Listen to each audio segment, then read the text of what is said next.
In the last lecture, we have created these pivot tables on our agent sales raw data. Let's explore it more. Let's find other breakouts and other insights on the customer part. To do that, let's put the product and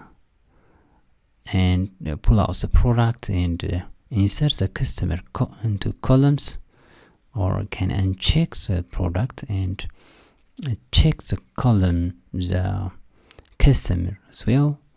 So you can simply drag it to columns. Can find other breakouts also.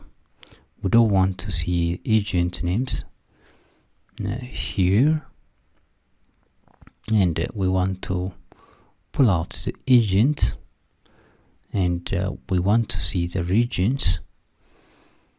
So we can simply uncheck the agents, or we can drag the states to rows.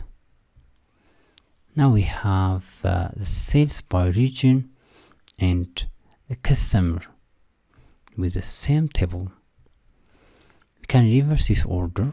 Let's move the regions to columns, and let's move these states to columns part and customer to the row.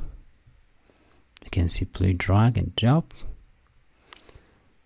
So now it's much better. It looks good.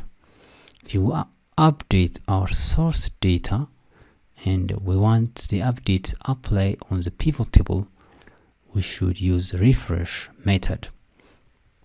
We can get the refresh method in the Analyze tab.